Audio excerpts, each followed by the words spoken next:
Hello guys, आज हम continue करेंगे क्लास 12 हिस्ट्री का chapter Kings and chronicles and हम उसका आज लास्ट पार्ट कवर करेंगे जिसमें हम पढ़ेंगे बियॉन्ड द फ्रंटियर्स। तो फ्रंटियर्स मतलब जो पॉलिटिकल बाउंड्रीज थी मुगल एम्पायर की, उनके बियॉन्ड क्या था, उनके बियॉन्ड कैसे रूलर्स थे, ठीक है, कैसा मुगल के साथ रिलेशंस था, वो हम पढ़ने वाले हैं यहाँ पे।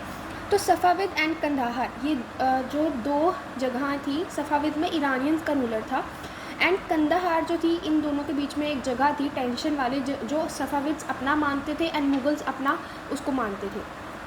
तो देखो, जो मुग़ल बाउंड्री थी उसका फ्रंटियर जो था वो मेन था हिंदू कुश माउंटेंस। हिंदू कुश माउंटेंस जो है वो बाउंड्री बनाता था अफ़गानिस्तान और ईरान वाले सेंटर के बीच में। तो अफ़गानिस्तान के और ईरान की जो पॉलिटिकल बाउंड्री थी वो मेनली हिंदू कुश माउंटेंस में थी, ठीक है। एंड किसी को भी अगर मुगल्स के पास आना था तो उस माउंटेन को क्रॉस करना था, एंड अगर मुगल्स को ईरान में जाना था तो उनको माउंटेन्स को क्रॉस करना था। अभी एम क्या था मुगल्स का, स्ट्रैटेजिक आउटपोस्ट को वो कंट्रोल कर ले, मतलब जो हमारे बॉर्डर के बाहर जो जगह है जो स्ट्रैटेजिक हैं, ठीक है, जिसमें इंपॉर्टेंस है, उनको वो कंट्रोल करना चाहते थे, जैसे काबुल और कंदाहार को, ठीक है। अभी कंदाहार जो थी वो कंटेंशन बन गई between Safavid and Mughals. Safavid चाहते थे कि हम इसको कंट्रोल करें और मुगल्स चाहते थे कि हम इसको कंट्रोल करें। जो सफ़ाविद्स थे उन्होंने डिप्लोमेटिक रिलेशंस बनाए थे मुगल्स के साथ, मतलब रिलेशंस थे अच्छे मुगल के साथ, लेकिन फिर भी जो कंदाहार थे वो उन दोनों के बीच में टेंशन जो बनी रहती थी। सफ़ाविद्स चाहते थे कि कंदाहार हमारा हो जाए, ठीक है। 1613 में जहांगीर ने एक इन्वॉय भेजा टू शाह अब्बास। इन्वॉय मतलब एक रिप्रेजेंटेटिव भेजा शाह अब्बास के पास, एंड उन्होंने प्लीड किया उनको ताकि वो कंदाहार जो है वो रिटेन कर लें, वो अपने पास रखें। लेकिन 1622 में पर्शियन आर्मी ने कंदाहार को बिसीज कर लिया, मतलब हथियार लिया, and surrender fortress to Safavid. उन्होंने ये फोर्ट्रेस फिर ये सफ़ाविद्स को दे दिया, एंड इससे मुगल्स की हार हो जाती है, ठीक है। उसके बाद आता है हमारा ऑटोमन्स। तो ऑटोमन एम्पायर जो था वो टर्की के पास था, एंड इनका मुगल्स के साथ क्या रिलेशन था, वो मेनली रिलीजियस पर्पसेस के साथ था, ठीक है। तो उन्होंने अलाउ किया था movements of merchants and pilgrims. Merchants move करते थे, पिलग्रिम्स मूव करते थे, क्योंकि यहाँ पे हिजाज था। हिजाज मतलब important centres of Mecca and Medina. तो जो सऊदी अरेबिया के साइड में जो एरिया है वो ऑटोमन्स के कंट्रोल में था, एंड वहाँ पे जो हमारे मुगल्स के मतलब इंडिया के लोग थे जो मुगल एम्पायर से बिलोंग करते थे, वो मक्का एंड मदीना में, ठीक है, अपने प्रेयर्स ऑफर करने जाते थे, एंड इसलिए इन ऑटोमन और मुगल के बीच में रिलीजियस मैटर्स के साथ अच्छे रिलेशंस थे।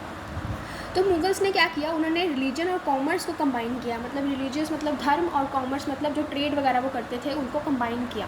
उन्होंने क्या किया, एक्सपोर्ट किया merchandise to Aden and Mocha. तो उन्होंने अपना मर्चेंडाइज यहाँ से सामान जो है वो एदन एंड मोखा में बेचा। एंड ये कौन थे, ये रेड सी पोर्ट्स थे, मतलब रेड सी के पास जो पोर्ट्स थे उन्होंने अपना सामान वहाँ बेचा।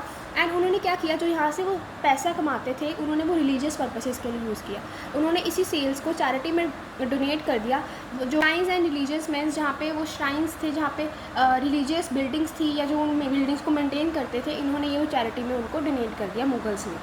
उसके बाद औरंगज़ेब ने जब देखा, उन्होंने फाइंड किया और डिस्कवर किया कि केसेस ऑफ मिस एप्रोप्रिएशन, कि जो ये सामान वहाँ पे जाता था एंड जो उनको रेवेन्यू जो सेल्स में चैरिटी में देते थे उसमें मिस एप्रोप्रिएशन हो रही है, मतलब अच्छे से वहाँ पे सामान जो है उनकी चैरिटी में नहीं जा रहा है। तो उन्होंने क्या किया, उन्होंने बोला कि हम इंडिया में ही डिस्ट्रीब्यूट कर देंगे, इसी सेल्स को हम इंडिया में डिस्ट्रीब्यूट कर देंगे, क्योंकि इंडिया भी मच हाउस टू गॉड है, इंडिया भी मक्का से कम नहीं है, इंडिया में भी जो भगवान है, मक्का है, बसता है।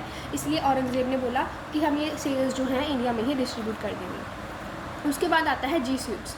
तो जीसूट्स वो होते थे जो जीसस के बिलीवर्स थे, जो जीसस की क्रिश्चियनिटी में बिलीव करते थे, house of society of Jesus थी, ठीक है, उनकी सोसाइटी से बिलोंग करते थे। तो यूरोप ने रिसीव किया इन्फॉर्मेशन। तो यूरोप जो है वो बार बार इंटरेस्ट लेते थे मुगल एम्पायर में, एंड उन्होंने रिसीव की information through missionaries, travellers, merchants and diplomats. जो यहाँ पे यूरोप से आते थे, जैसे मिशनरीज, ट्रैवलर्स आते थे, मर्चेंट्स आते थे, डिप्लोमेट्स आते थे, वो यहाँ पे मुगल की कंडीशंस, मुगल के एम्पायर के बारे में बता के जाते थे। एंड पोर्तुगीज़ किंग जो था, उन्होंने ये ट्राई किया कि हम प्रोपोगेट करेंगे क्रिश्चियनिटी थ्रू जीसूट्स। प्रोपोगेट मतलब हम उसका प्रचार करेंगे क्रिश्चियनिटी का थ्रू जीसूट्स, मतलब हम सोसाइटी ऑफ जीसस के लोग यहाँ पे भेजेंगे एंड हम यहाँ पे क्रिश्चियनिटी का प्रचार करेंगे। जो अकबर था वो भी क्यूरियस था, वो भी मतलब इच्छुक था कि हम क्रिश्चियनिटी के बारे में जानेंगे, एंड उन्होंने इसीलिए एम्बेसी बनाई गोवा में टू इनवाइट द जीजर्स। मतलब एम्बेसी मतलब एक जगह बनवाई जहाँ से गोवा में बाहर के जीसूट्स आएंगे और क्रिश्चियनिटी को प्रोपोगेट करेंगे। तो फर्स्ट जीसूट जो ऐसे यहाँ पे इस्टेब्लिश हुआ था वो था 1580 में फतेहपुर सिकरी में, एंड उसके बाद दो मोर जीसूट्स आए, दो मोर जीजस की जो हैं सोसाइटीज़ आई इन 1591 एंड 1595। ठीक है। एंड जो ये जीसीएट्स होते थे ये पर्सनल ऑब्जर्वेशन के ऊपर बेस्ड होते थे, मतलब खुद अपनी जो है ऑब्जेक्टिव ये अपना वो देते थे मुगल एम्पायर के बारे में views, and they shed light on the character of the emperor. तो इन्होंने जो एम्परर का करेक्टर है उसके बारे में लिखा, ठीक है, उसकी अपने ओपिनियंस के बिलीव थे, जो लोग बोलते थे उसके ऊपर बिलीव नहीं किया, खुद अपनी ऑब्जर्वेशंस के साथ उन्होंने ये लिखा। And they were assign proximity to emperor, मतलब एम्परर क्योंकि अकबर उनसे बहुत इम्प्रेस था तो वो प्रॉक्सिमिटी में रहते थे, उसके क्लोज में रहते थे, एंड क्लोजली एम्परर को वो ऑब्जर्व करते थे, ठीक है। दे वर अकम्पनीड ऑन कैंपेन्स, जो एम्परर कैंपेन्स पे जाते थे, ठीक है, वहाँ पे वो अकम्पनी करते थे उनको, एंड ट्यूटर्ड हिज चिल्ड्रन, ठीक है, जो थे उनके जो बेटे बेटियाँ थे उनको टीच करते थे, ट्यूटर करते थे। And companies of leisure hours, तो जो लेजर जो जहाँ पे वो फ्री एक्टिविटीज़ करते थे वहाँ पे भी वो कंपेनियंस बनते थे एम्परर के। उसके बाद जो इन्फॉर्मेशन पर्शियन क्रॉनिकल्स में दी हुई है, जैसे हमने पढ़ा था क्रॉनिकल्स जो हैं वो पर्शियन में लिखे जाते थे, उन जो क्रॉनिकल्स में अंदर स्टेट ऑफिशियल्स या जो लाइफ कंडीशंस के बारे में लिखा होता था उसको कंफर्म करते थे, कोरॉबोरेट करते थे कि यहाँ पे जो लिखा हुआ है वो सच में है भी या नहीं, मतलब क्रॉस चेक करते थे, मतलब उन्होंने बहुत इंटरेस्ट लिया मुगल एम्पायर में। उसके बाद लास्ट टॉपिक हमारा क्वेश्चनिंग फॉर्मल रिलीजन। तो जब ज्यूसिड्स यहाँ पे आए उन्होंने ये इंटरप्रेट किया कि जो हमारे ऊपर जो हमारा किंग है, जो मुगल एम्पायर का किंग है, वो बहुत भरोसा कर रहा है, so they sign of acceptance by king of their faith, मतलब जो ज्यूसिड्स यहाँ पे आके प्रचार कर रहे हैं वो एक्सेप्ट कर रहा है हमारा मुगल एम्पायर। लेकिन ये बहुत डिफरेंट था वेस्टर्न कल्चर से। वेस्टर्न में क्या थी, इनटॉलरेंस ऑफ रिलीजन्स। वेस्टर्न में मेनली क्रिश्चियन रिलीजन ही प्रेवलेंट था, वहाँ पर इनटॉलरेंस थी, एंड वहाँ पे लोग सोचते थे कि जो मुगल एम्परर में हो रहा है वो गलत हो रहा है, मुगल एम्परर में बाकी सारे रिलीजन्स को अकोमोडेट किया जा रहा है जो कि गलत हो रहा है।